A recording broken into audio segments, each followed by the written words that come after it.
Hey guys, welcome to another ride in the struggle bus where every wheel is an empty triangle. On today's bus ride, we are playing somebody who we played almost exactly 2 months ago.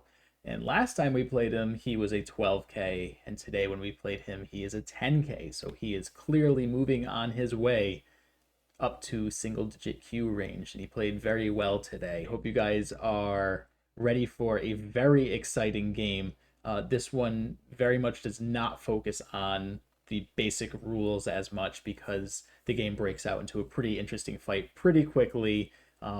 Because I pincered him and he responded appropriately, and it just turned into a nice fight. So hopefully you guys will be able to enjoy that. As per always, I'd like to thank our opponent for playing us today. I'd like to thank you guys for watching these videos, and I'd like to thank my patrons for supporting the channel. So with that introduction out of the way, let's get into a very exciting game.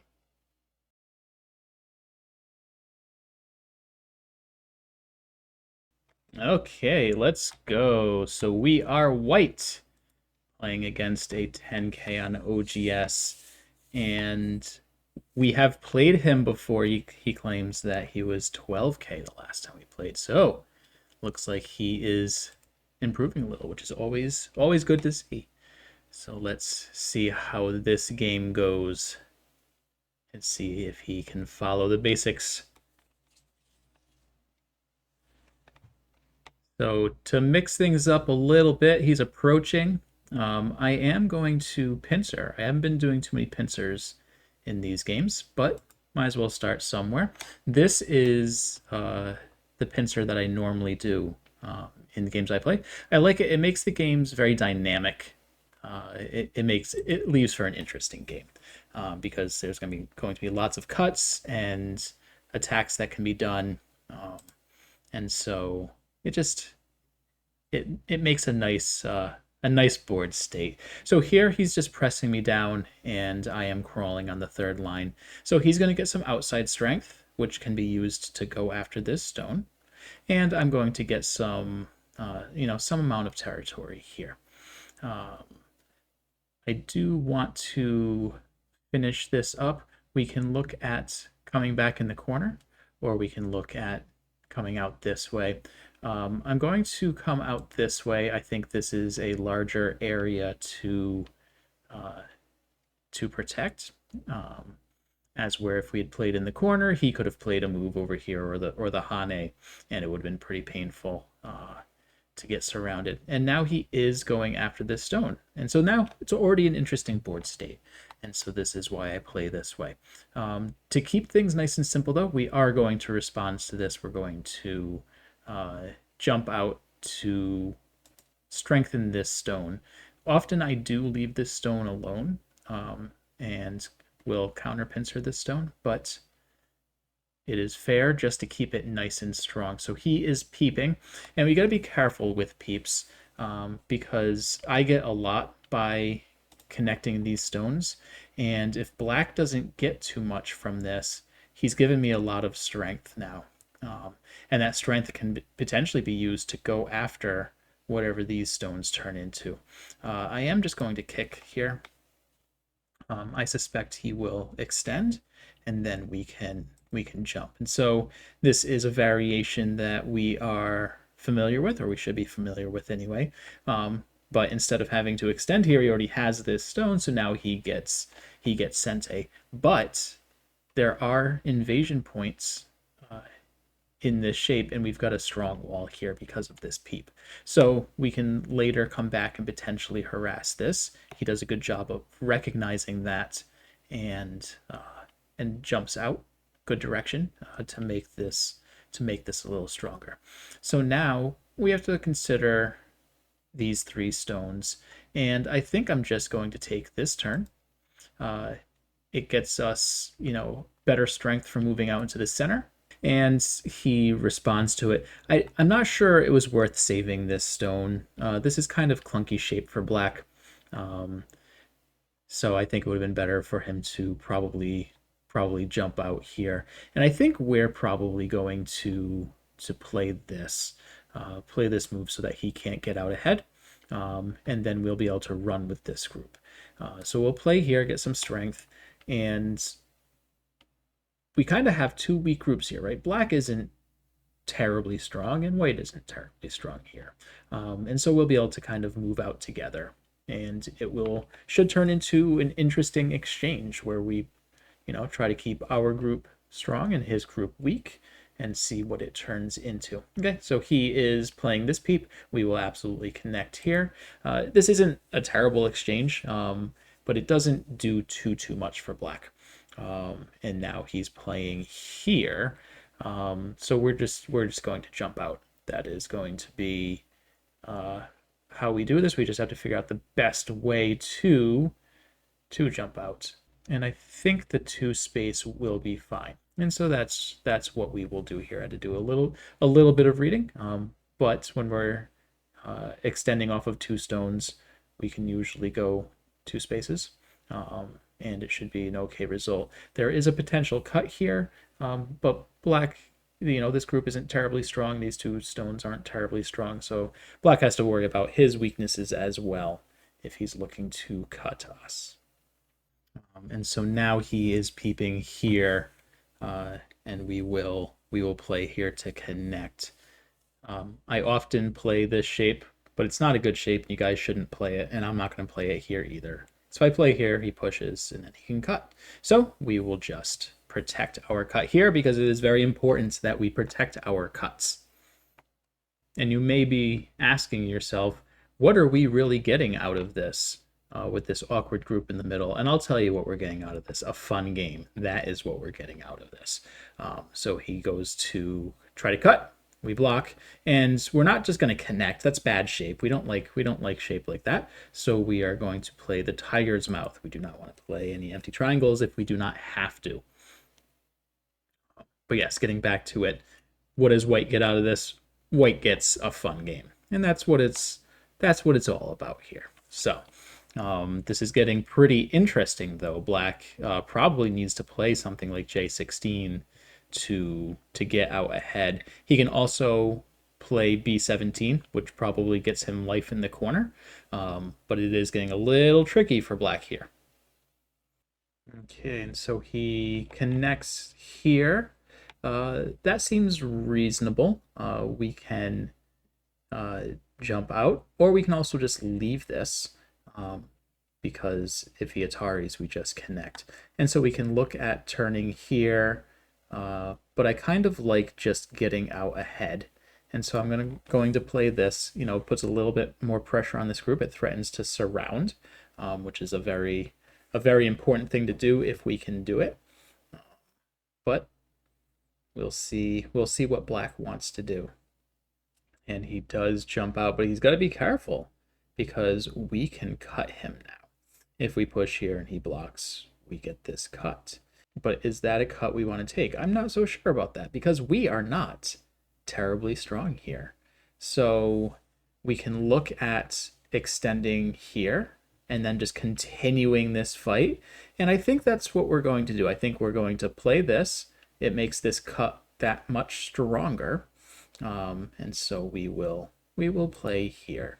And this will be where we get our profit from this. It's important whenever you're attacking or fighting that you try to find where your profit is going to be. He plays a very good shape move. I like this. It's a very intuitive move, right? He plays the bamboo joint and threatens to push through here.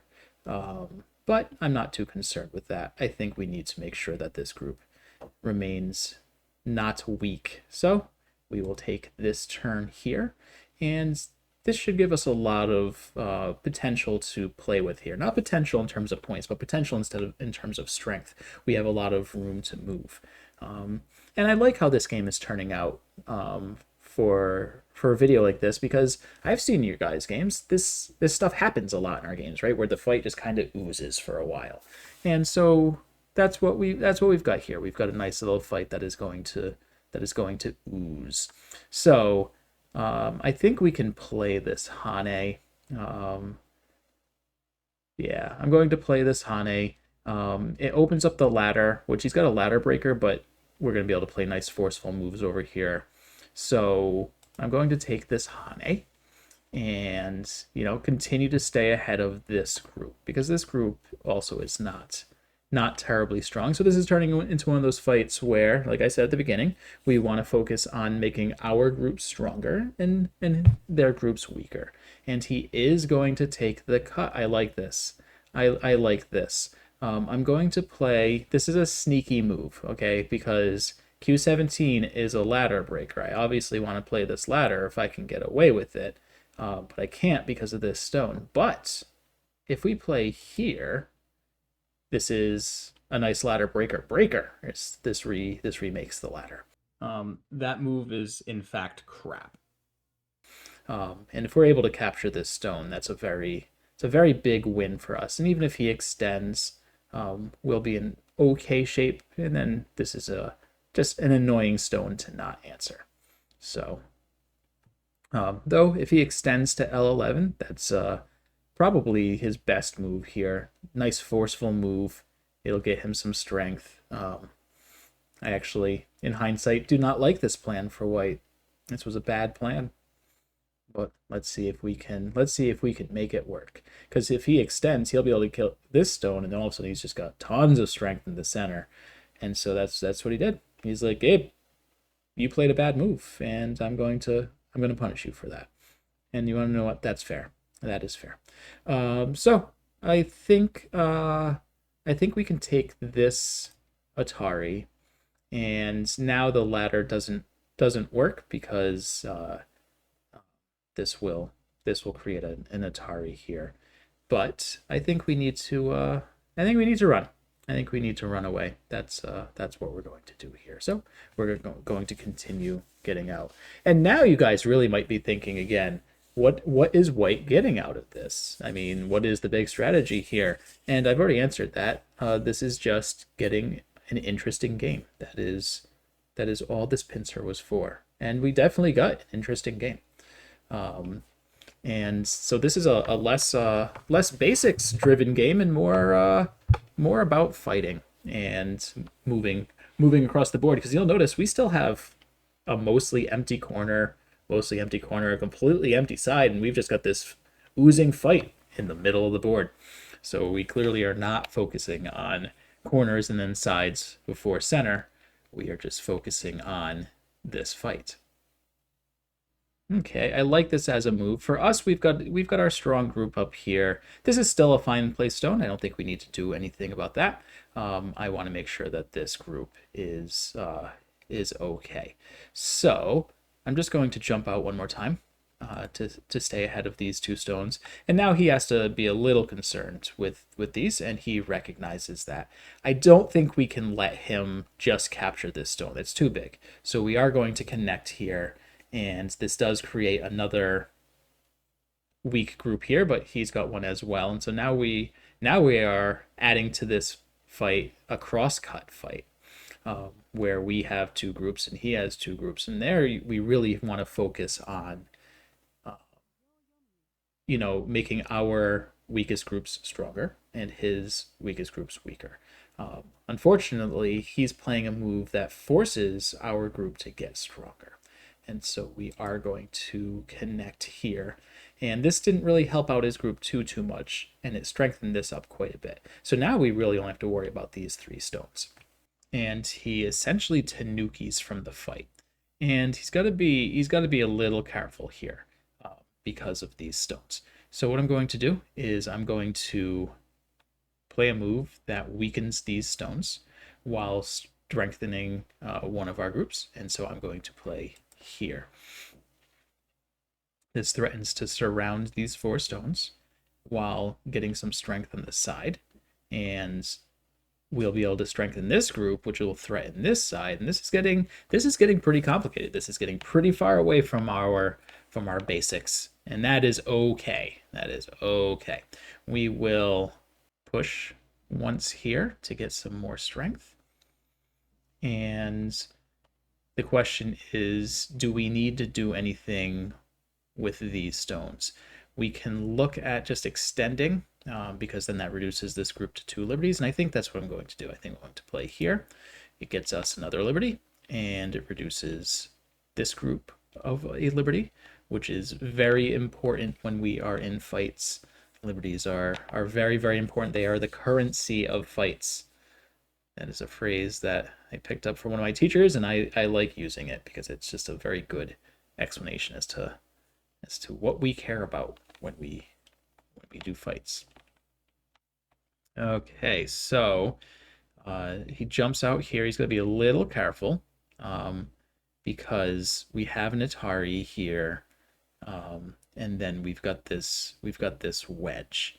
Um, but we can now look at some peeps, and so that's what I'm going to do. I'm going to peep here on the inside to see if we can get some strength here against these stones. And I'm going to peep a second time. This is how we can use peeps to get strength or to get moves that are helpful, because in this case we are actively looking to surround these stones.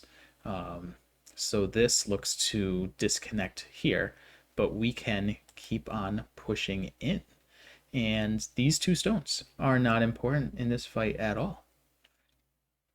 So things are getting pretty complicated here. And he's looking to cut us. We're looking to cut him. And what's the best way out of this? We can look to push here, and I think that's what we're going to do. We'll push out here. That threatens this cut. It threatens an Atari here. It threatens a cut. There's a lot going on, and maybe we end up sacrificing these 5 stones. That'd be a pretty big sacrifice. But when we get strength here, there's also some potential. There's just so many cuts here, especially with the 2 Ataris that we have on these 5 stones. We might be able to force a liberty shortage on this group. So that is why I pushed out here. It just does a lot of things. So, okay, guys, we've got a much different where would you play question for this game, because this is a much trickier situation than I normally do when I ask these questions. So there's a tricky move here, and I'm curious to see if you can find it. So pause the video and see if you can figure out where the move is, and let me know where you'd play here, because it's a pretty interesting one. With that said, I do not play it in the game, but I do go over it when I review the game, so you can see what I was looking at if you go to the review. But either way, let me know in the comments where you'd play here, because this is a pretty tricky situation. Anyway, let's get back to this exciting game. So I think our friend is fighting very well, and so I'm just going to make this exchange. I'm going to give up this inside group to take the outside. And that might be too big of a sacrifice, and we will see. We will see what that ends up turning into. So I'm just going to play this, and then I'm going to push through here. That is going to be our reward, is either killing these 2 stones or these 2 stones or both, and we'll see how that goes. But this was a pretty big sacrifice. But we will play here to separate these 2 stones. He's going to be a little careful here. We will go to connect, though we also have to be a little careful here, because when he cuts, we are going to only have 2 liberties. 2 liberties is not a lot. It is not a lot at all. So here, I think we just need to connect, and that is what we are going to do. So this didn't work out at all. None of this is too great. Though if we get to descend, I think we'll get these 3 stones, but not if he plays there first. There's still a potential liberty shortage here, but we'll leave that alone for now. For now, we still have this corner that is very much can be approached. And so we're going to play here, which will help potentially be a ladder breaker here.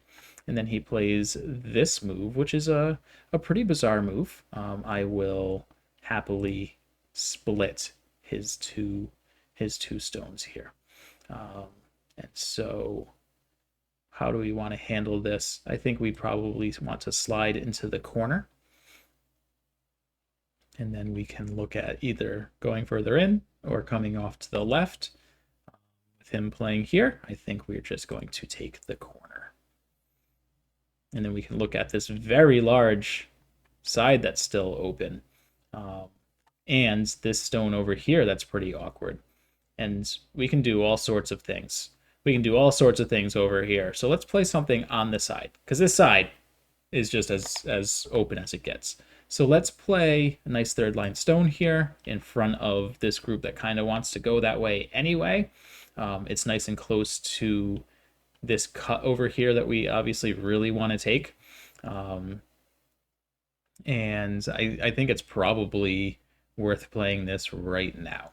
So that's what I'm going to do. Going to go rescue this stone now. He can't stop us from connecting here. So we'll play here to connect up to this group, and then we'll see what we can get here. Okay, so he plays another peep. We will absolutely protect that. And then he looks to get these two stones. I don't think those stones are worth saving right now. So I'm going to play another move on the on this side here. I'm just going to look at making a base. So I'm going to play this, get this group some safety, and then if he wants to capture these two stones, we'll take our base here. This shoulder hit, we will respond. Typically, you want to respond to shoulder hits. They're forceful moves. They look to reduce you while forcing you to take your territory. And so that is what we will do. And now we can look at this bottom side. This bottom side is still pretty big. This is still pretty big, but we're in over here, so this side isn't going to turn into too much. But this bottom is pretty big. So let's go play here and see how many points we can get from this corner. Also, we still have this ladder, right? So if we're able to get some stones over here for free, then he'll have to capture that stone. This has turned into a very interesting game. See, this is what happens when you play wild pincers and your opponent plays well. We get fun games. Okay. I think we want to play here. Get our corner stronger, get some more points here. But the strength is still more important than the points. But soon we're going to be transitioning into where we just want to play the big end game moves. And so we can identify them now. We've got B5 is pretty large, something around B17, S14. But for now, we need to make sure we're connected here. This was a good move. I like this move. So we can look at this cut, but I think we just want to play here. And so that is what we will play. And we need to protect this, and so we will. Though I just realized this actually doesn't really work to protect the cut because he can push, and then we block, and then he cuts. So we may need to address that, and we're going to address that right now. We did not do a good job of protecting our cuts. And so we will play right here to protect this cut that we missed the first time. And then, unfortunately for our opponent, he plays a small gote move because we are already protected, or we are already connected, rather. And so we can look at this to threaten to connect up to the corner. And the Atari's here. He should have just played here. That would have captured this stone. So I think we will just connect here. Again, if he had played here, he would have been able to capture that. This is a fine move. Going to extend up. There's the ladder is still going to be fine. It's not going to be a ladder, but he'll be able to push out and connect and be okay, I think. Maybe not though. Maybe he did need that move upon second look. So we're pretty much in endgame at this point in time. And so let's play big endgame moves. This is a pretty large endgame move. It protects these two stones, which are now large enough to probably save, while also reducing his corner a little bit. So this is a good answer. We will just bamboo back. And that was the next really big move. That was a good play, by him. And so we will play C18 to reduce the damage, but that was a very good find. This one is also a pretty big move, but we can still get in there. I'm going to play B5. It's a large move, has a good follow up with the monkey jump, so that is why I chose that one. S12 is pretty big. Something around M2 is pretty big, and then B18 is quite large as well. So let's start with B18. I think this is probably the largest move on the board. Might not be. Endgame is not my strength, but it looks like a pretty big one. And we did get him to respond. I think S12 is the next largest move. It blocks him from coming in here. Has a follow up at S14. He shouldn't save that stone. It's a little too small. And now we can look at pushing in here. And so that is what I'm going to do. Let's see what kind of reduction we can get here. And then keep on going. And he chose to block that way. Seems like a fine decision. So this is just a 2-point move. It has some follow-ups. I think we've got larger things on this board, such as M2. M2 looks like a reasonably large move. It's something that we both were interested in playing. He's going to push, we're going to block. And he's going to block here. What is up next? Next, we can play this first line Hane, which will come in Sente. And then we can look at this Satari to break up this small area. He should give up this stone as well. He should block here. Or Tanuki. Both of those are valid options. But he chose to do that. I will play here, which threatens to get this stone. And then we can play here to threaten to come in. And we can play here. So now we are just playing the end game moves. But this looks like an exceptionally close game. So we need to be a little sharp here. So let's connect on the second line here. This is a pretty large move. And then we can play here. And he blocks that. So where is our next large endgame? We can threaten to push through here. Oh, and he's got to be real careful, because now if he doesn't connect here, he can be cut off. I'm going to push to threaten to cut off this group, so he needs to connect here. And we're not going to be able to kill this, and that is perfectly okay. But let's separate his groups here. And so now this threatens to cut him here, which is a little sneaky. And it's a sneaky thing. I wonder if he sees it. Okay, so he has to be a little careful now. We're going to play this. And we'll connect. So he's cut now. And so now he might need to worry about this vital point. Because if we play there, he might die. So we will protect that. He does need to be careful with this, though. Looks to push through. We're obviously going to block that. That doesn't give him an eye, though. But we're not looking to kill a large group. So we'll descend here, see if we can solidify this corner. And then we will push here. Just to reduce further. And at this point, we don't need to drag this out anymore. We're just going to be finishing up the end game. We'll get to the end. I think this is going to be a pretty close game, though. So let's see what it ends up turning into. I will see you guys at the end of this game.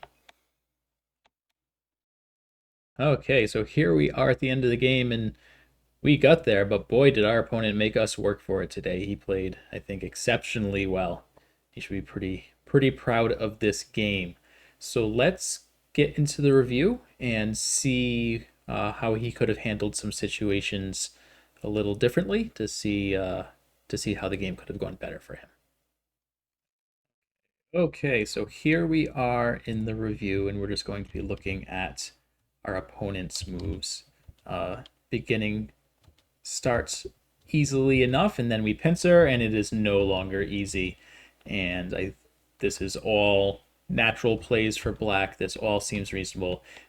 This is the first move I have a comment on. I don't like, so I've brought this up before. I don't like random peeps. Make sure if you're peeping your opponent, you're getting something good out of it. And I don't think black is getting something good out of this move. If we were going to peep, I think this is probably the way to do it. But even this, I'm not too much of a fan on. I'm not sure what we really get out of this peep. So here we could look at strengthening this stone. We could look at just jumping now, or we could look at staying in pace with the two white stones. We could also look at playing something like a cap here and forcing white to come down. But this is all pretty complicated stuff, right? Anytime pincers get involved, it's going to be fairly complicated. I just don't like the peep. It makes us stronger for no reason here. But then he does play one of the moves that I recommended, so it was a fine play. And I like this as well to stay ahead. This is a nice shape, but we really don't want to be playing a second line move here. So again, I like this. I like this for black. I think he played in a good direction. We turned. I mentioned I probably would have given up this stone. I think this is a pretty large move, or the knight's move, to keep this group low. And white really isn't going to play another move to capture this stone. It's not big enough. So I think black lost a little bit of tempo playing this as well, and letting us get this pretty large move. Because again, if black was able to get this, we probably need to jump back, and now black can block. And while this is a second line move, this is a really big one, because it gets this group very strong. So any fight that happens around here with this group, black's going to be in a pretty good advantage. And while he's doing that, he's going to be building up the top. So I like that instead of this, and letting white get the move first. He plays here, fine shape move, and we jump here. I do wonder if black could have challenged us here with this, with cutting here, but it gets pretty complicated. So I'm not surprised that he didn't want to do that. He did another peep though. I don't like these peeps, because again, what I'm not sure what black is getting out of this, but it's fixing the cut. There was a cut there, and now it's just gone, right? So playing these peeps, it ruins the potential, right? It ruins the Aji that black has. And then he lets us get this nice shape. I don't think forcing this was worth doing. But then this all seems fine. I liked this move. It seemed natural. And then I think he handled this fight really well. I'm really glad that he took this cut, because I do think black wants to take this cut. For whatever reason, I had not considered what L11 did. I played through this pretty quickly, but he found the move. I mentioned in game that white was going to be in a pretty tough spot if black finds this move, and he did, right? We've gone over in other videos, including the first road rage video. If you've not checked that out, go check out that series, because it goes over this type of fighting where we have a cross cut, right, where each player has two different groups.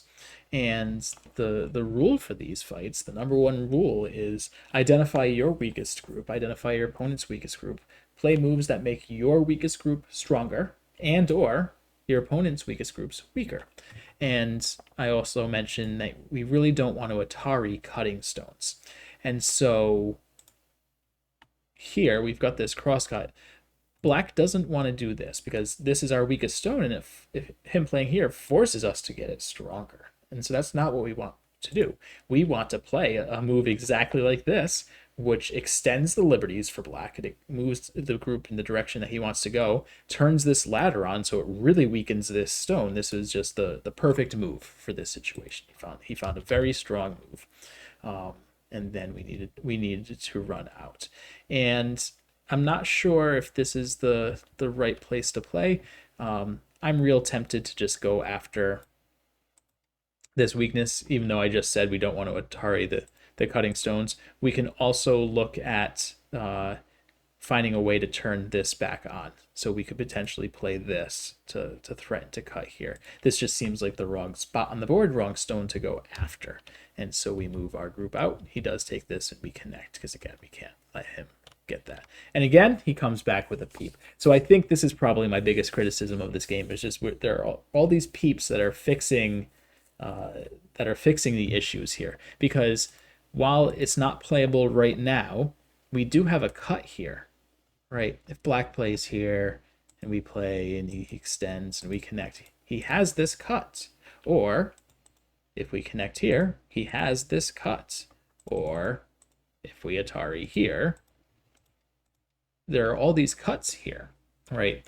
And they might not work right now. They don't really work right now. We would want more strength before we did a cut like that. But playing this eliminates that cut as an option, right? And so again, we really need to make sure we're getting something really good out of this, because he just forced me to protect my cut, which is something I wanted to do anyway. So yes, these peeps are getting him in trouble. But he did play this game really, really well. I liked the choices that he made here. This is a nice bold move, and I like to see him. I got a little ahead of myself. I probably should have just extended here, threatened to surround, get my group out. But I thought I had something here, and I may have, because I may have been able to get this Atari, get this, and look at this squeeze. I had looked at something like this, and it looks like it works, but I didn't want to completely collapse the game. This is, the friendly bus driver coming out, but this is something that I saw in the game, and I meant to bring up in review, so that is why I'm doing it now. I hadn't fully read it out, but it really looked like there was something, and I do believe that this works for us, because he can't play here, else he dies, and so he has to capture, which means we can Atari him again and Atari him again and capture that group.